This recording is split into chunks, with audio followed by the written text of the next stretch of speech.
voltamos a falar de mercado financeiro. Nós temos mais um dia de comportamento negativo dos mercados em geral, bolsas no exterior também em queda, aqui o Ibovespa recua 5%, dólar sobe 1,99%, a cotação de venda do comercial se aproxima dos R$ 5,13. E nós vamos falar sobre essa situação toda com Alexandre Chaia, que é economista, professor do INSPER e diretor da Artesanal Investimentos. Alexandre, boa tarde. Boa tarde, Denise. Bom, Alexandre, nós estamos no mercado muito preocupado com esses números. Há pouco eu falava da Itália, que houve uma leve queda aí do número de mortes, mas de qualquer modo a doença no geral vai avançando. O balanço feito hoje pela OMS foi bastante pessimista ainda, e nós temos os desdobramentos do lado econômico, né? Preocupações aí com os pacotes implementados pelos vários países, a repercussão aqui na economia brasileira. Eu queria saber como é que você vê, em particular, cenário econômico e para mercado financeiro. Então, o cenário econômico ainda é bem negativo, né? Porque ninguém sabe exatamente aonde vai terminar essa crise. O problema todo é que os pacotes eles estão muito direcionados a tentar dar liquidez ao mercado. O Banco Central divulgou um pacote grande no Brasil hoje, o próprio Fed tem divulgado pacotes de tentar ajudar o mercado financeiro a reagir, dando liquidez, dando algum incentivo, estímulos ao crescimento econômico. O problema é que está todo mundo muito incerto ainda, a economia, as pessoas, os compradores, a população em geral está muito incerta aonde vai terminar essa situação. Então, enquanto a gente não tiver aí uma perspectiva de fim da crise, dificilmente você vai ter aí um desdobramento positivo do pacote. Eu acho que o que o governo tem que fazer é tentar, de alguma forma, mostrar que as empresas vão sobreviver, que é o grande problema dessa crise, né, diferente das outras crises que a gente teve. Essa não é um problema só de falta de confiança no mercado financeiro ou uma crise de financiamento, como teve em 2008. Dessa vez é um problema de estrutura de produção. Você tem uma parada global, tanto do ponto de vista de consumo quanto de meios de produção, e provavelmente muito dessas empresas que entraram hoje em dificuldade, elas não saem mais da dificuldade, então elas vão quebrar, e isso no mundo inteiro, do ponto de vista geral, ainda vai fazer com que o pessimismo se mantenha por mais um tempo. Não acredito numa melhora, acredito numa diminuição de volatilidade, isso sim, né, acho que já foi absorvido, já foi precificado, como a gente gosta de falar. Toda essa situação já está um pouco no preço, mas a tendência é uma tendência pessimista do ponto de vista de que não existe uma recuperação de curto prazo para a economia. E mesmo que haja o controle da doença, que se retome a atividade sem restrições aí de abrir as portas, de trabalhar e evitar o convívio social, vai ter um impacto posterior depois. O que vai ficar dessa situação toda de paradeira, como você falou, muitas empresas podem ficar no meio do caminho, o desemprego tende a aumentar. Nós tivemos toda a polêmica em torno da MP que permitiria a suspensão dos contratos formais por 4 meses, mas é uma situação que ainda vai ter de ser colocada, como equalizar a situação dos empresários, dos empregados. Enfim, é bastante difícil mesmo, né, Alexandre? Sim, não, sem dúvida. O que está acontecendo é que você precisa, para poder sair dessa crise, primeiro humanitária, a gente vai ter que resolver o problema da disseminação, criar algum tipo de vacina para o ano que vem, para você não ter esse impacto tão grande, sobrecarga na estrutura de saúde. Então você vai ter aí um problema grande de saúde. Isso vai ser superado em algum momento, aí falam em setembro, falam em julho, é muito difícil ainda, porque como é uma coisa muito nova, mas é uma coisa parecida que a gente teve na gripe espanhola, não tinha tanta informação, então o que acontece é que a gente não tem exatamente a noção da interação do mundo, da conexão que o mundo tem hoje, de todas as idas e vindas.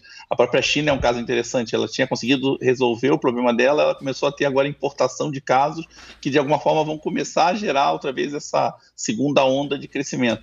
Mas passado esse período que vai acontecer, sem dúvida, não é esperado que você tenha aí um problema eterno com a saúde, você vai ter que resolver o problema das empresas. Antes de resolver o problema de emprego, você precisa ter empresas para ter emprego. Então, acho que a medida do governo de alguma forma tentar conter foi correta. O problema é que é o Bolsonaro tentando fazer as coisas dele. Ele coloca medidas, e o próprio Paulo Guedes, que a gente fala, que tem uma economia liberal, que é uma pessoa de mercado, mas ele é uma pessoa que não tem muita noção do time político. E o que ele fez surpreendeu todo mundo. Ninguém esperava uma medida dessa. O Banco Central está fazendo direitinho, anuncia, diz o que vai acontecer, o Ministério da Saúde tem contado direitinho, quer dizer, todo o processo tem corrido direito. Agora, se tirar uma medida sem comunicar para o Congresso e depois dizer que o Congresso tem que aceitar, é complicado. Então, acho que falta aí um pouco um trâmite político melhor do Bolsonaro, e é um momento onde ele teria a maior carta branca. O Congresso aprovou lá a emergência econômica que tinha para fazer, de calamidade econômica, calamidade médica, é muito simples. É só você tem que combinar com o jogo. E se você tentar colocar forçadamente, que não é exatamente a mesma coisa, mas o que está acontecendo também com o Trump, né, de alguma forma, quando ele tenta, ele vai na televisão e mostra que só ele está fazendo coisa, ele está jogando um peso para o Congresso vai reagir. Então, o que eu achei que a medida foi boa, essa medida de contenção, acho que é um problema de você também parar salários, porque você para salários, você salva a empresa, mas aí quebra as outras empresas que dependem de renda. As empresas aí é um círculo vicioso, né? O empregado das empresas, das grandes empresas cortam o contrato de trabalho, essas empresas grandes não pagam o serviço, os serviços diminuem, também não tem salário dos outros, e a retomada é mais complicada. Então, acho que tem que ser um meio termo, você tem que salvar as empresas primeiro, sem dúvida, mas você tem que, de alguma forma, também deixar renda suficiente, principalmente para as pessoas que não têm uma poupança ou têm alguma reserva para suportar esse período, para de alguma forma ela conseguir cruzar esse período sem quebrar a economia. E o brasileiro tradicionalmente não é bom de poupança, né, Alexandre? É uma coisa que a gente sempre comentou, que o brasileiro gasta, tem um endividamento alto, um endividamento que estava crescendo, inclusive, pela maior confiança nas perspectivas da economia, e aí veio essa ruptura de um cenário global, não é? Sim, não, sem dúvida. O Brasil ele não tem uma cultura de poupança de futuro. Até tem uma conceito de poupança para consumo de algum bem. Então, vou poupar para comprar um automóvel, vou comprar para comprar determinado bem, mas não com uma poupança de longo prazo para suportar essas crises.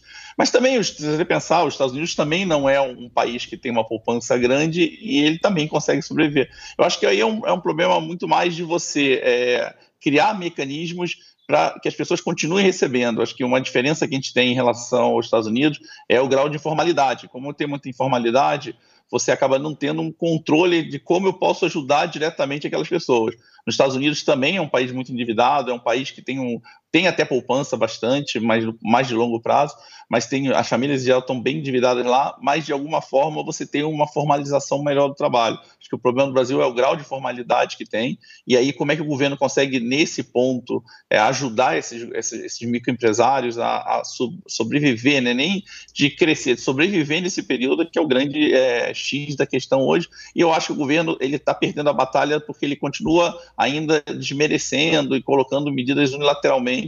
Eu acho que isso é negativo do ponto de vista do mercado, e o que o mercado vê isso, né? Por que a Bolsa está caindo primeiro? Porque o pacote estão sendo bons no mundo inteiro, mas a aprovação do ponto de vista fiscal, por ser ainda, que depende muito de legislativo de todos os países, ainda está sendo muito tímida, e a briga política vai fazer que, de alguma forma, o mercado ainda veja negativamente. A coisa que eu te falei no início é que eu acho que daqui para frente a tendência é que a volatilidade diminua, você tenha menos incerteza, porque está mais precificada a crise, dado toda essa derrubada que aconteceu nas últimas semanas, só que você vai continuar numa tendência de baixa. Eu não vejo uma melhora de curto prazo, porque a situação ainda está piorando, ela não chegou ainda no fundo do poço. Conversamos com Alexandre Chay, economista, professor do INSPER e diretor da Artesanal Investimentos. Alexandre, muito obrigado, uma boa tarde. Obrigado, boa tarde a vocês também, Luiz.